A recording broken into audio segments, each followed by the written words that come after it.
Hi guys, this is Deepak. Welcome to target with Deepak. मैं हूं दीपक। आज हम लोग एनसीईआरटी का जियोग्राफी में चैप्टर नंबर 5 क्लास 6 का कंप्लीट करेंगे, जिसका नाम है पृथ्वी के परिमंडल। और मैंने बहुत सारे इसमें लाइंस को हाईलाइट करके रखा है जो एग्जाम पॉइंट ऑफ व्यू से काफ़ी इंपॉर्टेंट है। तो मैं आप लोग को बोलूँगा कि आप लोग उन्हें नोट डाउन करते चलें, जो बाद में आपके एग्ज़ाम के टाइम पे, रिवीजन के टाइम पे बहुत काम आने वाली हैं। तो अब हम लोग स्टार्ट करते हैं चैप्टर, उसका नाम है परिमंडल। अब देखो, परिमंडल की हम बात करते हैं। अब हम लोग को पता है कि हमारा जो पर्यावरण है उसमें तीन चीज़ें होती हैं। पहला होता है पृथ्वी, दूसरा होता है जल और तीसरा होता है वायु। ठीक है ना। तो हमारा जो पर्यावरण बना है वो तीन चीज़ों से मिलके बना है। और हम लोग को पता है पृथ्वी पे रहने के लिए हमें तीनों चीज़ की बहुत ज़रूरत होती है। ठीक है ना। पृथ्वी, जहाँ हम रह रहे हैं। जल, जिसका हमें सेवन करना होता है, जो हमारे लिए बहुत ज़रूरी होता है। वायु, जिसमें ऑक्सीजन होती है और बहुत सारी वायु होती है जो हमारे जीवन के लिए बहुत ही आवश्यक होती है। ठीक है ना। चलिए हम लोग बढ़ते हैं अब आगे। तो पृथ्वी की सतह ऐसी है जिसमें पर्यावरण के तीन महत्वपूर्ण घटक आपस में मिलते हैं तथा एक दूसरे को क्या करते हैं, प्रभावित करते हैं। पृथ्वी का ठोस भाग जो होगा, अब जो पृथ्वी का ठोस भाग है जहाँ हम रह रहे हैं उसे हम लोग क्या कहते हैं, भूमंडल कहते हैं। और हमारा पृथ्वी जो है, हमारी पृथ्वी जो चारों ओर से किससे घिरी हुई है, गैस से घिरी हुई है, गैसों की परतों से। उसे हम लोग क्या कहते हैं, जो गैस हमारे यहाँ विद्यमान है भूमंडल के चारों ओर, उसे हम कहते हैं वायुमंडल। जहाँ पे कौन कौन सी गैसें होती हैं, मेनली ऑक्सीजन है, नाइट्रोजन है, कार्बन डाइऑक्साइड है तथा दूसरी अन्य गैसें पाई जाती हैं। अच्छा, पृथ्वी है, पृथ्वी पे इनके अलावा क्या पाया जाता है, जल पाया जाता है। जैसे हमारे पास में समुद्र हैं, महासागर हैं। ठीक है। तो नदियाँ हैं, झील हैं, तालाब हैं, उन सब में क्या है, जल है।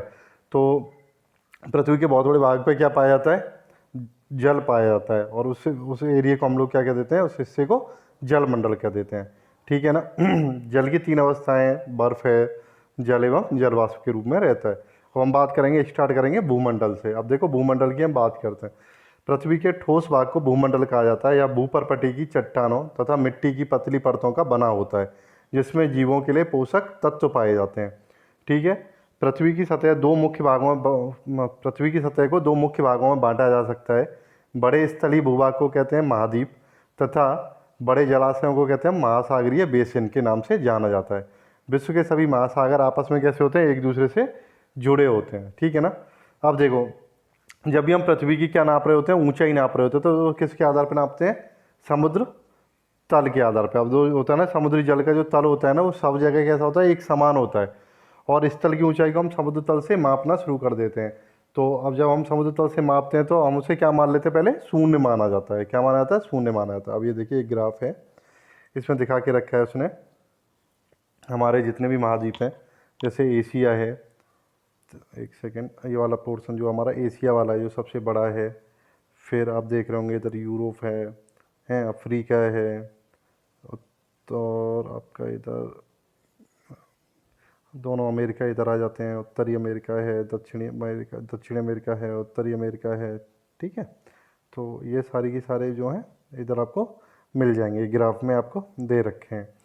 तो विश्व का जो सबसे ऊंचा शिखर माउंटेन एवरेस्ट है, समुद्र तल से कितना ऊंचा है, ये एग्जाम पॉइंट ऑफ व्यू से काफ़ी इंपॉर्टेंट है, तो थोड़ा आप ध्यान रखना। 8848 मीटर ऊंचा है। विश्व का सबसे गहरा भाग प्रशांत महासागर का होता है, जिसे हम लोग क्या कहते हैं, मैरियाना गर्त कहते हैं, जिसकी गहराई कितनी है, 11,022 मीटर है। ठीक है ना। महाद्वीप की हम बात करते हैं। तो हम पूरे विश्व में कितने महाद्वीप हैं पृथ्वी पर, 7 महाद्वीप हैं। पहला है एशिया, दूसरा यूरोप, तीसरा अफ्रीका, चौथा उत्तरी अमेरिका, पांचवा दक्षिण अमेरिका, छठवां ऑस्ट्रेलिया तथा सातवां है अंटार्कटिका। ठीक है। अब एशिया की हम बात करेंगे, जहाँ हम लोग रहते हैं, भारत यहाँ पे है, एशिया के अंदर है ना। एशिया क्या है, विश्व का सबसे बड़ा महाद्वीप है। यह पृथ्वी के कुल क्षेत्रफल के कितना है, एक तिहाई भाग में फैला है। यह महाद्वीप जो है पूर्वी गोलार्ध में स्थित है। तो आप देख सकते हैं, एक बार इधर मैं आपको दिखाता हूँ, ये हमारा पूर्वी गोलार्ध है। इधर पूर्वी गोलार्ध में क्या है, हमारा एशिया महाद्वीप स्थित है। ठीक है ना। जैसे इधर जो है 0 डिग्री है, तो इधर वाला जो हिस्सा है हमारा पूर्व है ना। तो हम देखते हैं आगे की तरफ ही है, ये एशिया महाद्वीप इधर की तरफ स्थित है। ठीक है ना। आगे बढ़ते हैं हम लोग।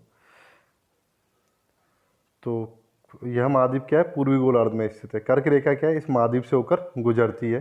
एशिया के पश्चिम में यूराल पर्वत है जो इसे यूरोप से अलग करता है ना।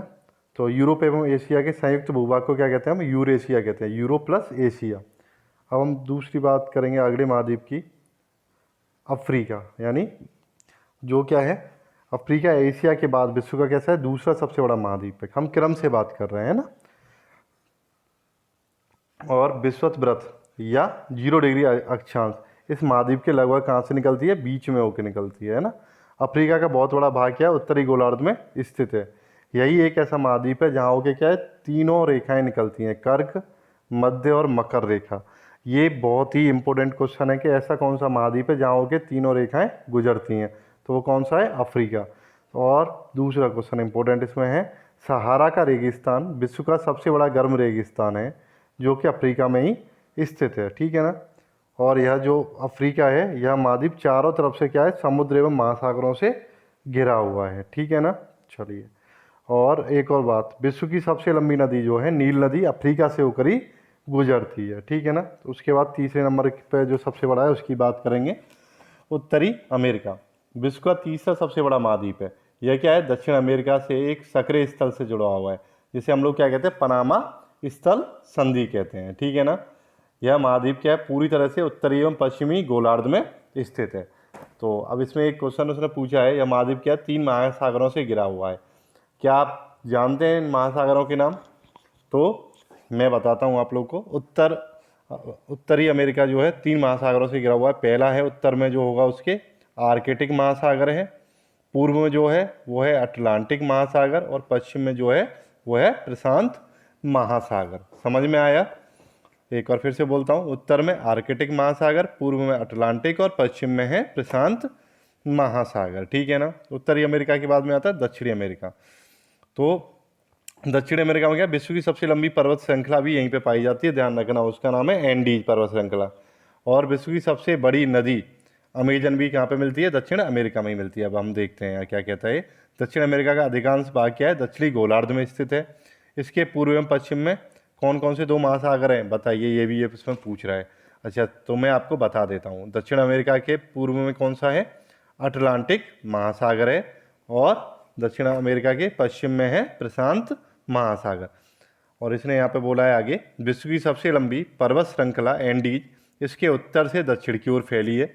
दक्षिण अमेरिका में विश्व की सबसे लंबी नदी अमेजन बहती है। उसके बाद में हम बात करते हैं ऑस्ट्रेलिया की, जो क्या है, विश्व में सबसे छोटा है।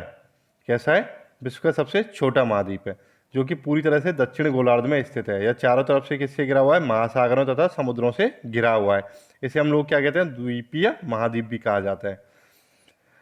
अगला हम बात करेंगे अंटार्कटिका की। ये ना बहुत बड़ा महाद्वीप है, ठीक है, जो कि क्या है, दक्षिणी गोलार्ध में स्थित है। दक्षिणी ध्रुव इस महाद्वीप की कहाँ है, मध्य में स्थित होता है। क्योंकि यह दक्षिण ध्रुव क्षेत्र में स्थित है, तो सीधी बात है, मैंने एक बार आपको पढ़ाया था ना, तो ध्रुवों पे क्या रहता है, हमेशा बर्फ जमी रहती है। तो यहाँ पे भी क्या रहता है, हमेशा मोटी बर्फ की परतें से ढका रहता है, यहाँ किसी भी प्रकार का स्थायी निवास नहीं है। तो यहाँ पे क्या, मेनली बहुत से देशों के क्या है, शोध केंद्र है। भारत के भी कैसे हैं, यहाँ पे 2 शोध केंद्र हैं, जिनका नाम क्या है, मैत्री तथा दक्षिण गंगोत्री। और एक हमने अभी बीच में छोड़ के रखा था, यूरोप की हम बात करेंगे, ठीक है ना। यूरोप क्या है, एशिया से छोटा है, और आर्कटिक व्रत क्या होता है, इससे होके गुजर रहा होता है, ठीक है ना। यह 3 तरफ से क्या है, जल से घिरा हुआ है। चलिए, अब हम बात करते हैं, अगला है हमारा जलमंडल। अब देखो, जल की बात करते हैं। तो अक्सर आप लोगों ने सुना होगा कि हमारी पृथ्वी जो है नीला ग्रह है, नीला ग्रह है। क्योंकि नीली क्यों दिखती है, क्योंकि पृथ्वी के 71% भाग पे क्या है, जल ही जल है। तो जब 71% भाग पे जल है, तो इसी कारण क्या होता है, पृथ्वी का रंग कैसा दिखाई दे रहा होता है, नीला दिखाई दे रहा होता है, ठीक है। हम बात करते हैं आगे। तो पृथ्वी को नीला ग्रह कहा जाता है। पृथ्वी का 71% भाग जल तथा 29% भाग स्थल है। जलमंडल में जल के सभी रूप उपस्थित हैं। इसमें क्या क्या है, महासागर एवं नदियाँ, झीलें, हिम नदियाँ, भूमिगत जल तथा वायुमंडल की जल वाष्प सभी सम्मिलित है। अच्छा, पृथ्वी पर पाए जाने वाला जल का 97% से अधिक भाग क्या है, महासागरों से पाया जाता है, जो क्या होता है, बहुत खारा होता है। और खारा होने के कारण क्या है, हम लोग इसे पीने में इस्तेमाल नहीं कर सकते। इसीलिए तो लोग बोलते हैं ना कि पानी बचाओ, पानी बचाओ, क्योंकि जो भूमिगत जल है, जो पीने योग्य जल है ना, वो केवल होता है 0.03% होता है, और 97% आता है हमारा महासागरों से। और 2.8% हमारा कहाँ से आता है, हिम चादरों तथा भूगर्भ में संचित है। ठीक है ना, तो इसीलिए हम लोग को क्या करना चाहिए, पानी को बचाना चाहिए। ठीक है, हम आगे बढ़ते हैं। इन्होंने एक ग्राफ में बना बना के समझा रखा है कि उत्तर अमेरिका कितना बड़ा है एरिया के हिसाब से। जैसे एशिया सबसे बड़ा है, फिर अफ्रीका दिखाया है, ठीक है ना, फिर उत्तर अमेरिका दिखाया है, दक्षिण अमेरिका दिखाया, आर्कटिक अंटार्कटिका तो काफ़ी छोटा है, ऑस्ट्रेलिया छोटा है ना, उस तरीके से। चलिए अब हम बात करेंगे महासागरों की। तो कितने महासागर हैं, 5 महासागर होते हैं। अब मैं छोटे से बड़े के क्रम में आपको बता देता हूँ, ठीक है ना। पहले समझ लेते हैं। सबसे बड़ा है हमारा प्रशांत महासागर है, फिर अटलांटिक का महासागर है, फिर हिंद महासागर है, फिर दक्षिणी महासागर है, और फिर है आर्कटिक महासागर है। ठीक है ना, तो अब हम बात करते हैं महासागर क्या है। जलमंडल के मुख्य भाग हैं, ये आपस में क्या होते हैं, एक दूसरे से जुड़े रहते हैं। 5 मुख्य महासागर हैं, अभी मैंने आपको बताया ही था। ठीक है ना, प्रशांत महासागर, अटलांटिक महासागर, हिंद महासागर, दक्षिण महासागर तथा आर्कटिक महासागर। ठीक है ना, चलिए हम आगे बात करेंगे। प्रशांत महासागर क्या है, सबसे बड़ा महासागर है और ये सबसे गहरा भी है। ठीक है ना, यह पृथ्वी के कितने 1/3 भाग पर फैला है। पृथ्वी का सबसे गहरा भाग मेरियाना गर्त, ये क्वेश्चन बहुत इंपॉर्टेंट है, तो पूछा था कि पृथ्वी का सबसे गहरा भाग कौन सा है, मेरियाना गर्त होता है। तो ये किसके अंदर पाया जाता है, प्रशांत महासागर में ही स्थित है। प्रशांत महासागर लगभग कैसा है, वृत्ताकार है। एशिया, ऑस्ट्रेलिया, उत्तर एवं दक्षिण अमेरिका क्या है, इसके चारों ओर स्थित हैं। ठीक है ना, उसके बाद हम बात करेंगे अटलांटिक महासागर की।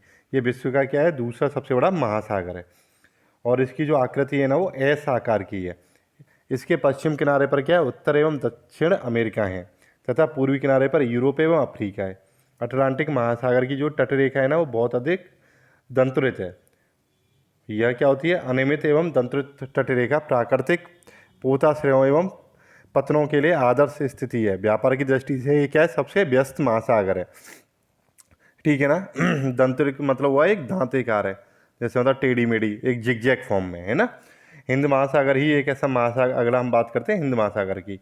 हिंद महासागर क्या है, एक ऐसा महासागर है जिसका नाम किसी देश के नाम पे पड़ा है, यानी भारत के नाम पे रखा गया है। यह महासागर क्या है, लगभग त्रिभुजाकार है ना। हम हिंदुस्तान बोलते हैं ना भारत को, तो इसीलिए हिंदुस्तान के नाम पे क्या पड़ा है, इस महासागर का नाम हिंद महासागर पड़ा हुआ है।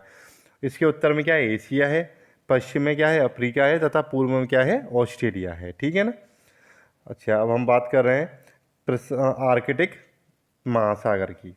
ठीक है ना,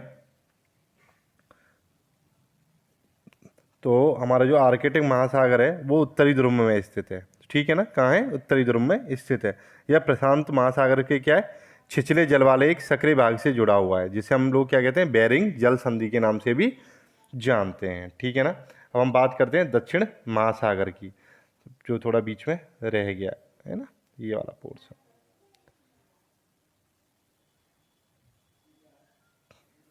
ठीक है, हम दक्षिण महासागर की बात करते हैं।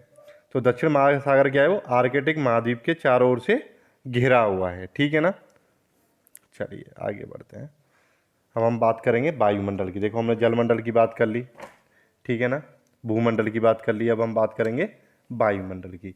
अब देखो वायुमंडल की हम बात करते हैं तो पृथ्वी क्या है, चारों ओर से किससे घिरी हुई है, गैसों से घिरी हुई है। जो गैस हैं उसी गैस के पूरे आवरण को हम लोग क्या कह देते हैं, वायुमंडल कह देते हैं। ठीक है ना, अब हम बात करते हैं कुछ इंपॉर्टेंट पॉइंट है, पॉइंट बाई पॉइंट करके आप डाल सकते हो। इसकी जो ऊंचाई है वो कितनी है, 1600 किलोमीटर तक फैला हुआ है। ठीक है, और इसे वायुमंडल को क्या करा है, कई भागों में बांट के रखा है, जैसे क्षोभ मंडल, समताप मंडल, मध्य मंडल, है ना। जैसे क्षोभ मंडल, समताप मंडल, मध्य मंडल, आयन मंडल और बाह्य मंडल। तो पहला वाला होता है जिसे हम कहते हैं क्षोभ मंडल, यानी ये वाला पोर्शन, ये क्या है, हमारा क्षोभ मंडल है। क्षोभ मंडल के अंदर क्या क्या आता है, हम इसे ट्रोपोस्फीयर भी कहते हैं। ठीक है, और कीबोर्ड ने इसका क्या करा था, नामांकन करा था। आप लोग इनको नोट करते जाएं चीज़ों को। क्षोभ मंडल है, मैं क्षोभ मंडल के बारे में थोड़ा सा बता रहा हूँ, जो इस बुक में नहीं है उससे आगे मैं थोड़ा सा समझा देता हूँ। देखो क्षोभ मंडल को हम क्या कहते हैं, ट्रोपोस्फीयर भी कहते हैं। इसका जो नामकरण करा था वो किसने करा था, कीबोर्ड ने करा था। और जो हमारी मौसम की घटनाएं होती हैं जो भी, वो सब किसके अंदर होंगी, इसी के अंदर होती हैं। ठीक है ना, और जो जेट स्ट्रीम धारा है ना, वो इसी के अंदर होगी। और जो भी समस्त गैसीय द्रव्यमान का 75% भाग जो होता है वो कहाँ आता है, इसी क्षोभ मंडल के अंदर आता है। तो मैंने कई सारी चीज़ें बताई हैं, इनको आप नोट डाउन कर लें। अगला है हमारा समताप मंडल, में इसके बारे में बताता हूँ। इसे हम कहते हैं स्ट्रेटोस्फेयर, ठीक है ना। ये धरातल से कितना है, 50 किलोमीटर तक ऊंचा है। और वायुयान जो होते हैं ना हमारे, वो सब कहाँ उड़ते हैं, समताप मंडल के अंदर ही उड़ते हैं। और सबसे इम्पोर्टेंट चीज़, एक क्वेश्चन अक्सर पूछा जाता है कि ओजोन परत कौन से मंडल में पाई जाती है।